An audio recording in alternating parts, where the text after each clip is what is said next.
అందుకే దేవుడు అంటున్నాడు, ముఖము ఎందుకు చిన్నపుచ్చుకున్నావు? నువ్వెందుకు ముఖం చిన్నపుచ్చుకున్నావు? నీవు సత్క్రియ చేసిన యెడల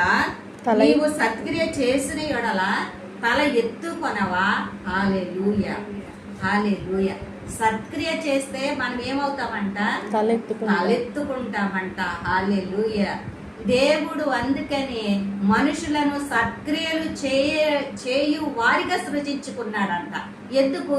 మనుషులు తల ఎత్తుకునే వారిగా ఉండాలి, వాళ్ళు ముఖము చిన్నబుచ్చుకునే వారిగా ఉండకూడదు.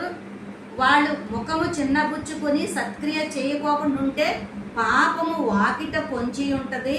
పాపము పొంచి ఉన్నప్పుడు మరణము సంభవిస్తుంది. కాబట్టి సత్క్రియలంట దేవుడు మనలో ఆరంభించాడు అని చెప్పని పౌలు గారు చెప్తున్నారు అనమాట. అయితే మనం ఏం చేయాలంట? సత్క్రియలందు ఆసక్తి కలిగి ఉండాలంట. హల్లెలూయా. సత్క్రియలందు ఆసక్తి కలిగి ఉంటే సత్క్రియలు చేసినప్పుడు మనము తల ఎత్తుకునే వారిగా ఉంటామన్నమాట. ఎప్పుడైనా కానీ ఇద్దరు ముగ్గురు మనుషులు ఎడుతున్నప్పుడు, ఒక వ్యక్తికి ఏదైనా అవసరమైనప్పుడు వాళ్ళు ఇద్దరు ముగ్గురులో ఒకళ్ళే వాళ్ళకి సహాయం చేశారనుకో, వీళ్ళు చేయలేదనుకో, వీళ్ళు ఎంతైనా కానీ వీళ్ళకి ఏమనిపిస్తుంది? లోన్లీగా ఉంటారనమాట. అయ్యో మేము మంచి అనేది చేయలేదే, ఆమె మంచి చేసింది, వాళ్ళు మంచి చేసారే, వాళ్ళకి చేసినప్పుడు ఆమె వీళ్ళని పొగుడుతుంది, అతను వీళ్ళని పొగుడుతున్నారే, నువ్వు మంచి పని చేసేవమ్మా, నీ కుటుంబము దేవుడు దీవించును గాకని పొగుడుతున్నారే, ఆశీర్వదిస్తున్నారే, అయ్యో మనం చేయలేకపోయామే అని చెప్పి మనలో ఏమొస్తుంది? ముఖము చిన్నబుచ్చుకుంటాము. ముఖము చిన్నబుచ్చుకున్నప్పుడు వాకిట పాపము పొంచి ఉంటుంది. సత్క్రియ చేయనప్పుడు వాకిట పాపము పొంచి ఉంటుంది. అయితే మనము సత్క్రియ చేసినప్పుడు ఏమవుతామంట? తల ఎత్తుకునే వారిగా ఉంటామంట.